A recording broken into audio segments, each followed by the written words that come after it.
الصلاة والسلام عليك يا رسول الله وعلى آلك وصحابك يا حبيب الله. الصلاة والسلام عليك يا رسول الله وعلى آلك وصحابك يا رحمة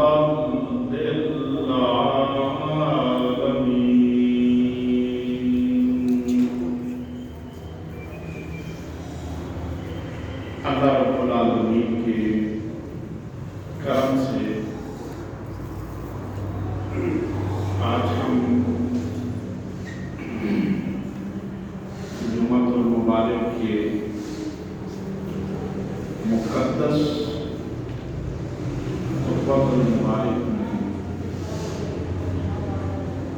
قرآن کریم فرقان حمید سے کچھ استفادہ حاصل کرنے کے لیے اللہ کے گھر میں موجود ہیں. دعا ہے اللہ رب العالمین ہمیں قرآن کریم کو سمجھنے کی اور سمجھنے کے بعد اس پر عمل کرنے کی اللہ ہمیں توفیق عطا فرمائے.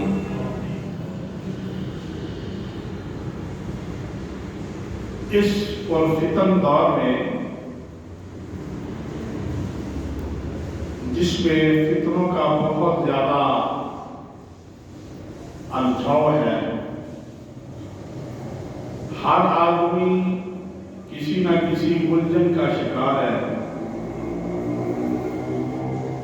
اور اس الجھن میں ہر بندہ سوچتا ہے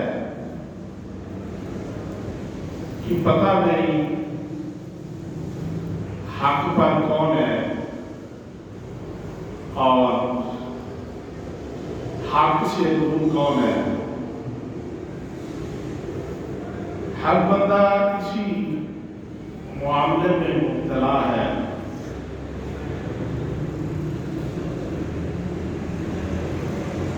مختلف آراء نے، مختلف ذہنوں نے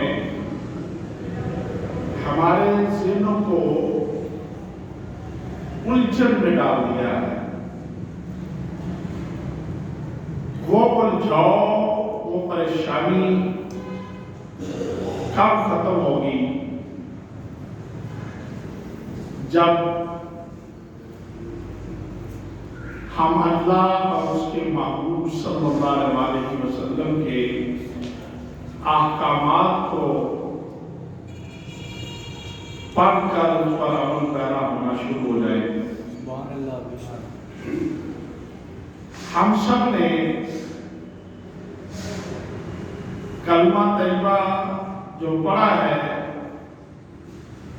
وہ یہی پڑھا ہے، لا الہ الا اللہ محمد رسول اللہ صلی اللہ علیہ وسلم.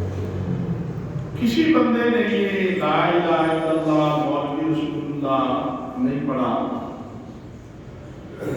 جب تک ہم مولویوں کی آراء میں پھنسے رہیں گے اس وقت تک ہماری الجھنیں، ہماری پریشانیاں ختم نہیں ہوں گی. ہم جب قرآن کا دامن تھام لیں گے اور مصطفیٰ کریم صلی اللہ علیہ وسلم کے فرمان پر عمل پیرا ہونا شروع ہو جائیں گے تو اس میں کوئی شک نہیں ہے کہ ہم اللہ اور اس کے رسول کے احکامات پر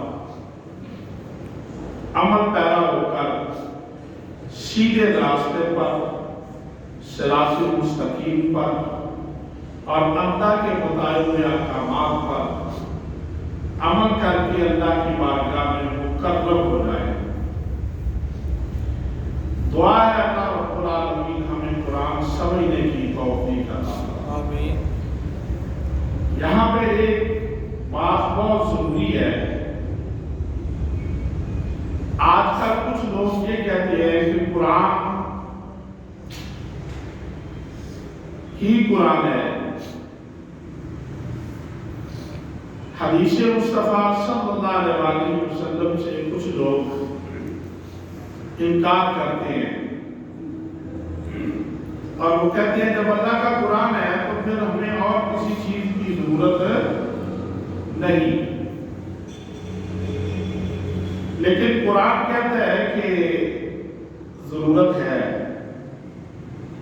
قرآن ہی ہمیں کہتا ہے کہ تمہیں قرآن سمجھنے کے لیے کسی اور کی ضرورت ہے یا تو کس کی ہے؟ اللہ فرماتا ہے جس کے کلام کی میں تصدیق کرتا ہوں۔ میرا ایک محبوب ہے جس کی زبان سے جو نکلتا ہے وہ بھی میرا حکم ہوتا ہے، میرا آرڈر ہوتا ہے، میں وہی کرتا ہوں تو میرا محبوب اپنے لب کشائی کرتا ہے۔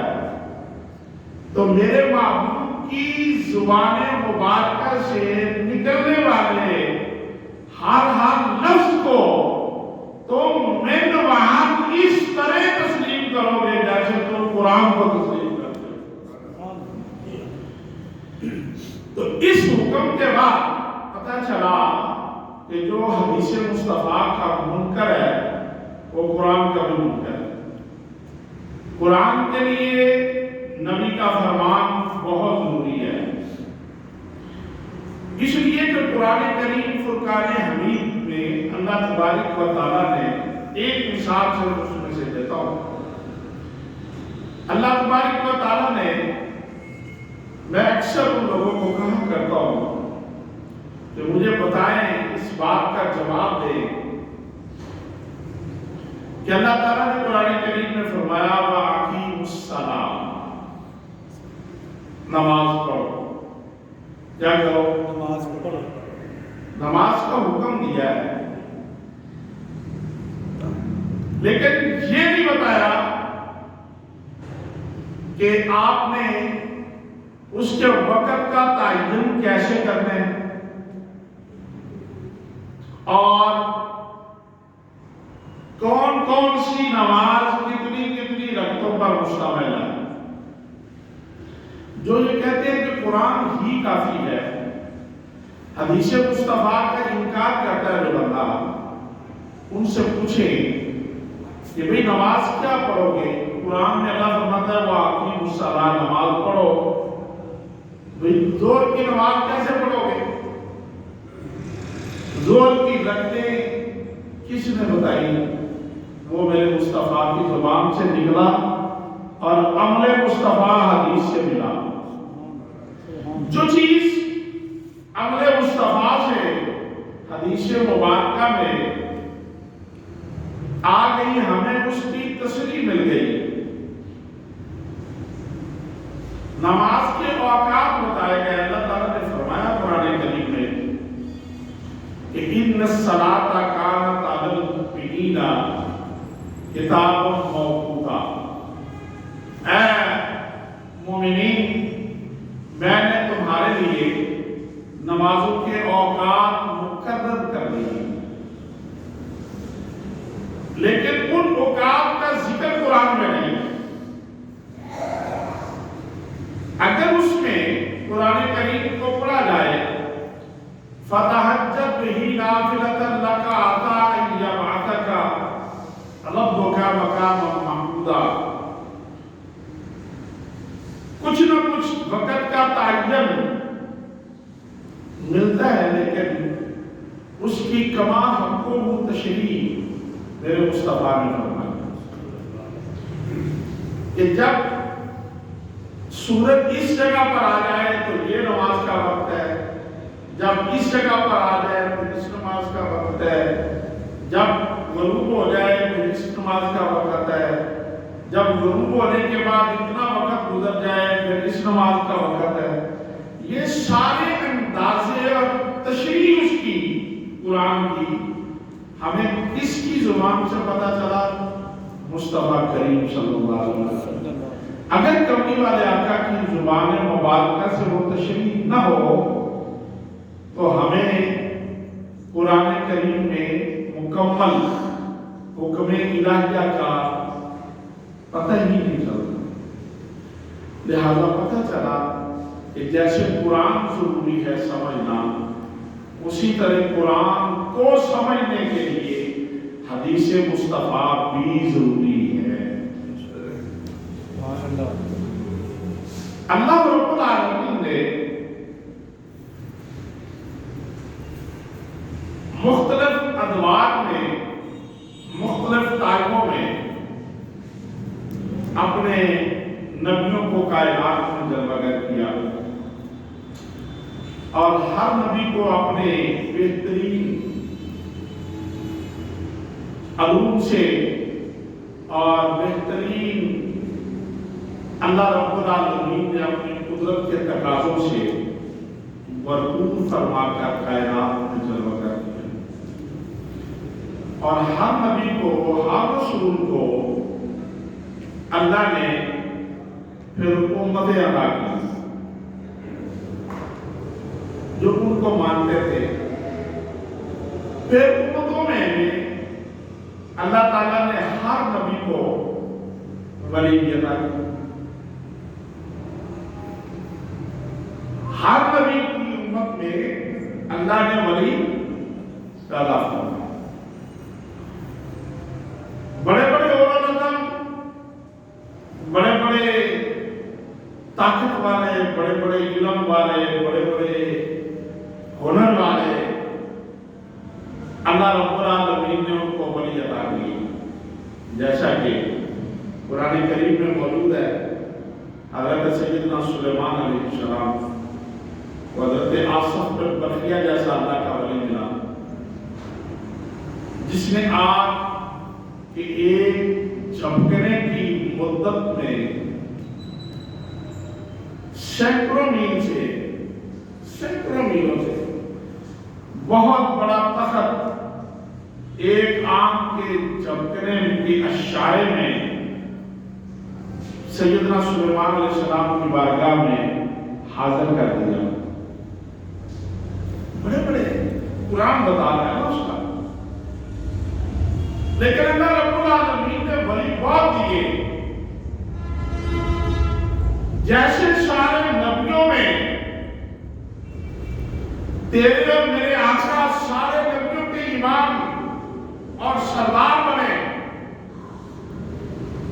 نبیوں میں میرے مصطفیٰ کی مثال نہیں ملتی، اسی طرح سارے انبیاء علیہ السلام کو جو اللہ نے ولی دیے، طاقتور ولی دیے، ان ولیوں اور میرے مصطفیٰ کے ولیوں میں بھی کوئی ایسا آپس میں جوڑ بنتا نظر نہیں آتا۔ جیسے میرا نبی سارے نبیوں سے اعلیٰ ہے، اسی طرح میرے مصطفیٰ کی امت کے ولی سب سے اعلیٰ ہے۔ جیسے کائنات میں تیرا اور میرا نبی سارے نبیوں سے افضل ہے، اسی طرح نبی اکرم صلی اللہ علیہ وسلم کے ہم گناہگار امتی بھی سارے نبیوں کی امتوں سے افضل ہے۔ اللہ تعالیٰ نے اپنے معبود کو ہر طریقے سے اعلیٰ بنا دیا، امتی دیے تو اعلیٰ، ولی دیے تو اعلیٰ۔ سارے ولی انبیاء علیہ السلام میں آئے، ولی ہوئے، ابدال ہوئے، اوتاد ہوئے، بڑے بڑے درجے ملے، لیکن سیدنا آدم علیہ السلام سے لے کر عیسیٰ علیہ السلام تک سارے نبیوں میں اللہ تعالیٰ نے کسی کو غوث عطا نہیں،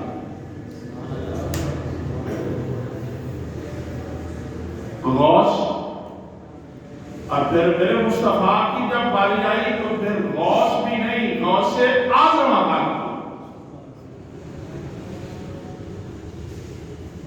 تو اللہ رب العالمین نے اپنے محبوب صلی اللہ علیہ وسلم کو جو کچھ عطا کیا وہ سب سے افضل ہے۔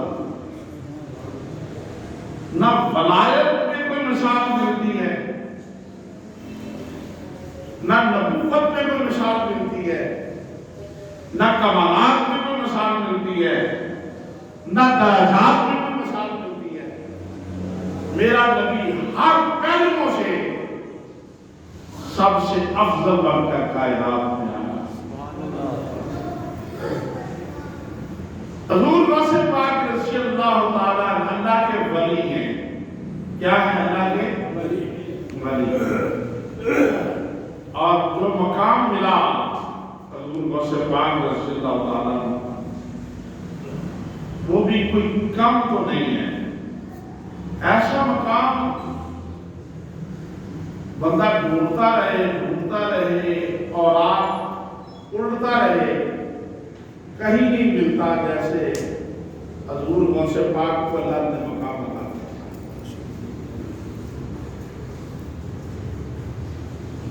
آپ کا اس سے مبارک کیونکہ یہ منگل کو شروع تھا اور کل جمعرات کو اختتام پذیر ہوا، اس کو اسی لیے بڑی گیان شریف کہتے ہیں کہ آپ کا عرس شریف اور دار شریف میں بڑے تذکر و احتشام کے ساتھ منایا جاتا ہے۔ حضور غوث پاک رضی اللہ تعالیٰ کو جو رفعت ملی، جو مقام ملا، اس کا ہم اندازہ بھی نہیں لگا سکتے۔ کائنات کے سارے ولی بڑے بڑے ہم اللہ کے ولیوں کی باتیں کرتے ہیں، لیکن اب فرق یہ سمجھ لیں کہ ان ولیوں کو ماننا جو ہے وہ حدیث سے ثابت ہے یا قرآن سے ثابت ہے؟ اللہ رب العالمین فرماتے ہیں یا ایھا الذین آمنوا اتقوا اللہ، اے ایمان والو۔ یہاں ایمان لانے کی بات نہیں ہو رہی، اللہ رب العالمین انسانوں کو مخاطب نہیں فرما رہا، اللہ رب العالمین یہاں ایمان والوں کو حکم دے رہے ہیں یا ایھا الذین آمنوا، اے ایمان والو اگر ایمان لے آئے ہو، اتقوا اللہ، اب پرہیزگار بن جاؤ، میرا خوف اپنے اوپر طاری کر لو اور پرہیزگاری کی طرف آ جاؤ۔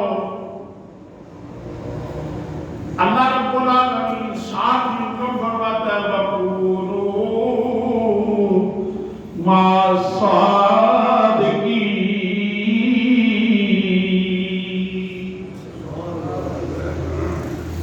اور کیا کرو، اتقوا اللہ، مجھ سے بھی ڈرو، تقوی بھی اختیار کرو، اور وَكُونُوا مَعَ الصَّادِقِينَ، میرے سچوں کے ساتھ وابستہ ہو جاؤ۔ سبحان اللہ، سچوں کے ساتھ۔ اللہ رب العالمین نے ان سچوں کی چار اقسام بیان فرما دی، والنبیین والصدیقین والشہداء والصالحین۔ اللہ رب العالمین نے فرمایا نبیوں سے صدیق فائدہ حاصل کرتے ہیں، صدیقوں سے شہداء حاصل کرتے ہیں، شہداء سے ولی حاصل کرتے ہیں۔ وہ لوگوں تم ولیوں سے حاصل کرو، تم ولیوں کی سنگت اختیار کرو، تو یہ سنگت بری سنگت نہیں ہے۔ وَحَسُنَ أُولَٰئِکَ رَفِیقًا، اللہ فرماتا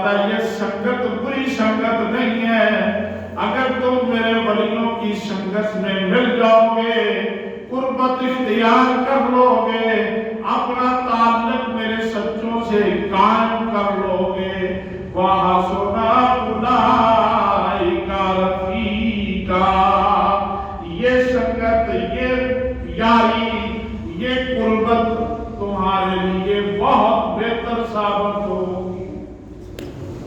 اللہ رب العالمین قرآن نے بتا دیا کہ میرے ان ولیوں سے ملنا تمہارے لیے بہتر ہے۔ اللہ کے ولیوں سے سنگت اختیار کرنا، قربت اختیار کرنا بہتر ہے۔ کیا ہے؟ بہتر ہے۔ تو ہر آدمی بہتری کی طرف جاتا ہے۔ کوئی بندہ یہ تو نہیں سمجھتا کہ میں بہتری نہ کروں، جو میں آدمی کی سمجھ نہیں ہے کہ میں بہتر سے بہتر کروں۔ تو اللہ فرماتا ہے تم میرے ولیوں کی سنگت اختیار کرو تو تمہیں کیا ہوگا؟ تقویٰ کرنے کا طریقہ آ جائے گا۔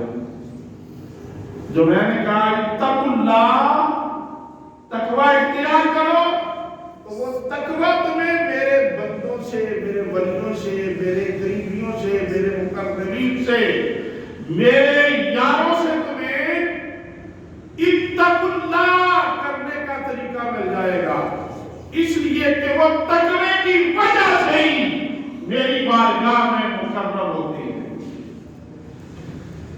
تو وہ تقوی کیا چیز ہے؟ اللہ سے ڈرنا، ان کی ریاست، ان کی عبادات، ان کے بڑے بڑے کمالات، ان کے زندگی کے مشاغل جو دنیا سے ہٹ کر وہ کرتے ہیں، اللہ تعالیٰ ان کی وجہ سے ان کو اپنا قریبی بنا لیتا ہے۔ یہ شمار مثالیں موجود ہیں، لیکن آج میں مختصر سے وقت میں حضور غوث پاک کا مقام صرف بیان کرنا چاہتا ہوں کہ حضور غوث پاک کو رب ذوالجلال نے کیا مقام عطا فرمایا۔ حضور غوث پاک رضی اللہ تعالیٰ اتنی بڑی ہستی تھے، اتنی بڑی ہستی کہ ساری کائنات کے ولی آپ کے قدموں کے نیچے، قدموں کے نیچے، اور آپ کی مقام، آپ کے درجات کے آئیے۔ ان کو بہترین محدثین کرام، مفسرین کرام نے اور عظیم اور رحیم نے ان کو نقل کیا کہ حضرت شیخ عبد القادر جیلانی رضی اللہ تعالی عنہ، آج تو لوگ نبوت پہ اعتراض کرتی شروع میں، لیکن اللہ رب العالمین جب مہربان ہوتا ہے تو پھر وہ ولیوں پہ ہوتا ہے۔ اب ایک بات سننا، اس کے بعد پھر انشاءاللہ عقیدے کی بات کریں گے۔ حضرت غوث پاک رضی اللہ تعالیٰ کا ایک غلام تھا جس کا نام تھا علی حیدری۔ کیا تھا؟ آپ کا مرید تھا، اور مرید بھی بڑا عاشق و صادق تھا، مقام ولایت پر معبود تھا، اور وہ اکثر حضرت کی بارگاہ میں بیٹھا کرتا، حضرت غوث پاک۔ تو آپ کو علم ہے نا، آپ نے یہ سنا ہوگا کہ حضور غوث پاک رضی اللہ تعالیٰ عنہ کا واس فرمایا کرتے تھے تو سینکڑوں کا مجمع نہیں، ہزاروں کا مجمع، ہزاروں کا مجمع ہوتا تھا۔ تو اس وقت یہ لاؤڈ سپیکر وغیرہ نہیں ہوتے تھے، لیکن حضور غوث پاک رضی اللہ تعالیٰ کی آواز جیسے پہلا بندہ سنتا تھا، اسی طرح آخری بندہ بھی اسی طرح سن رہا ہوتا۔ یہ کمال تھا۔ اور کئی کئی گھنٹوں حضرت کا خطاب جاری رہتا تھا اور مریدین متوسلین جو تھے وہ بڑے ادب سے اپنے سر کو جھکائے حضرت کا خطاب سنتے تھے۔ تاریخ میں آتا ہے کہ اتنا سکون سے وہ خطاب سنتے کہ ان کے سروں پر کندھوں پر پرندے بیٹھ بیٹھ کر اٹھ جایا کرتے، ان کو کوئی خبر ہے؟ اب پرندہ جس کے ساتھ پر بیٹھتا ہے کس پہ ساتھ پہ بیٹھتا ہے؟ جو ساکن ہو۔ اگر اس میں حرکت ہو تو حرکت والے ساتھ پہ کبھی پرندہ بیٹھتا، اتنے ساکن ہو کر متوجہ ہو کر وہ آپ کا خطاب سنا کرتے تھے، اس لیے کہ وہ خطاب کیا تھا؟ وہ زبان وہ تھی جس پر اللہ کو بول رہا ہوتا تھا۔ تو میرے مصطفیٰ کریم صلی اللہ علیہ وسلم کے نواسے حضرت غوث پاک رضی اللہ تعالیٰ نے ایک دن واسری فرما رہے تھے تو آپ کے بالکل سامنے آپ کے غلام خادم علی حقی بیٹھے ہوئے تھے اور سر جھکائے بیٹھے تھے۔ تو سر جھکائے جھکائے ان کی آنکھیں بند ہو گئی۔ ہم تو دیکھتی ہیں کہ بندہ سو گیا بھائی، ایسی ہوتا ہے بعض دفعہ کوئی بڑا سکون سے بیٹھ کے آدمی کتاب سنتا سنتا سویا ہوتا ہے، کیوں بھائی؟ جس کی توجہ نہ ہو وہ سو بھی جاتا ہے۔ لیکن وہ آپ کا مرید، اس کی آنکھ لگ گئی۔ جب اس کی آنکھ لگی تو غوث پاک رضی اللہ تعالیٰ منبر سے نیچے تشریف لے آئے، خطاب بند کر دیا اور آپ نیچے تشریف لے آئے اور ہاتھ باندھ کر کھڑے ہو گئے۔ سارا مجمع دیکھنا شروع ہو گیا کہ حضور غوث پاک کو آج کیا ہوا ہے؟ آپ اس انداز میں خطاب کیا کرتے تھے کہ کوئی آپ ہی جاتا تھا تو آپ کو اس کی پریشانی نہیں ہوتی تھی، لیکن آج حضرت نے معمول سے ہٹ کر خطاب بند کر دیا ہے اور منبر سے نیچے تشریف لا کر ہاتھ باندھ کر علی حقی کے سامنے کھڑے ہو گئے۔ آپ نے بھی سر جھکا لیا، کھڑے رہے۔ کچھ دیر گزرنے کے بعد آپ کے مرید صادق علی حقی کی آنکھ کھلی۔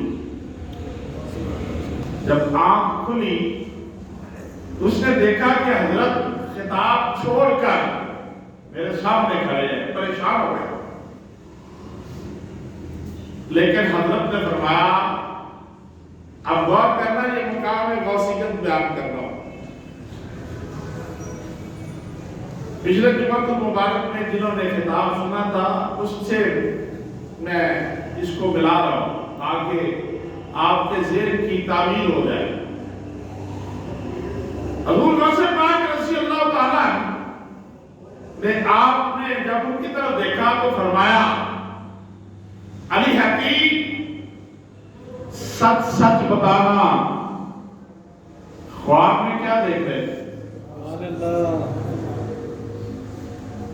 اب پچھلے جمعہ پہ میں نے غیب کی بات کی تھی، اب بھئی یہ خواب کسی کو آنا اور دوسرے کے لیے اس کی خواب کیا ہے؟ غیب ہے۔ کیا ہے؟ وہ تو نہ غیب ہے نا۔ آپ فرماتے ہیں علی حقی سچ سچ بتانا، خواب میں کیا دیکھ رہے؟ اللہ، آپ کے مرید صادق نے عرض کیا حضور میری آنکھ لگ گئی تھی اور آنکھ لگی تو میری قسمت جاگ پڑی، مدینے کا تاجدار آ گیا تھا اور میں مدینے والے کی زیارت کر رہا تھا۔ سبحان اللہ۔ اب مریدین کو پتا چلا کہ ہم سمجھ رہے تھے کہ پتہ نہیں غوث پاک نے اپنا خطاب تو چھوڑ دیا ہے، اچھا یہ بات تھی، علی حقی زیارت مصطفیٰ کر رہے تھے تو تعظیم غوث پاک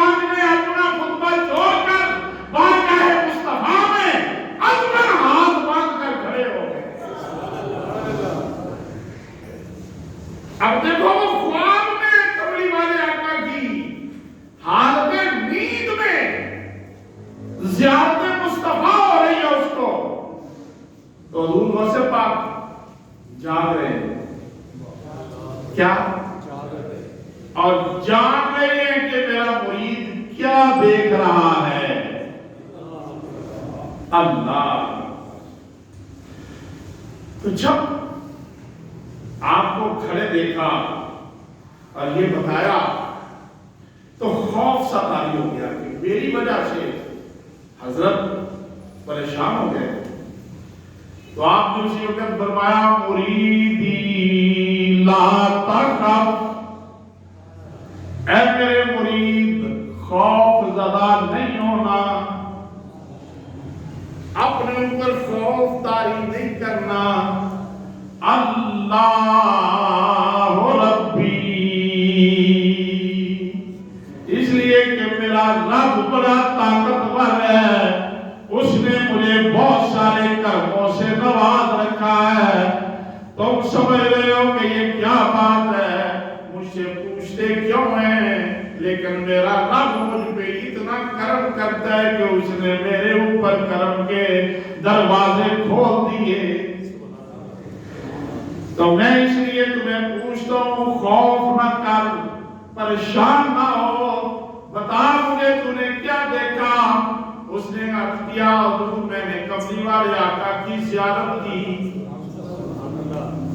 اب سب مجمع کو پتا چل گیا، تو ساتھ ہی حضور غوث پاک رضی اللہ تعالیٰ فرمانے لگے، اے علی حقی یہ تو بتا کہ تجھے میرے مصطفیٰ نے کہا کیا ہے؟ سچ سچ بتانا، کیا؟ سچ سچ بتانا۔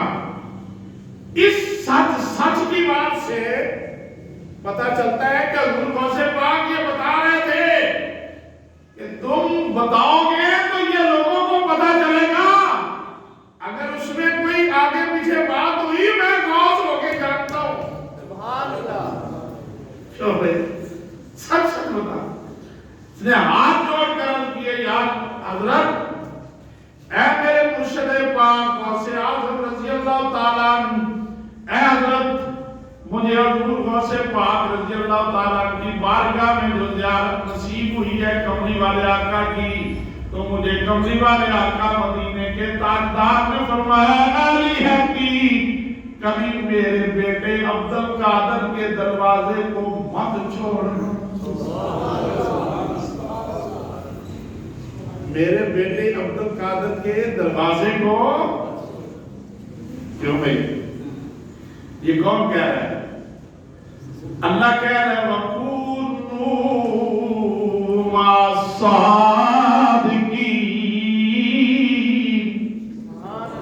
اور میرے ولیوں سے اپنے آپ کو جوڑ دو۔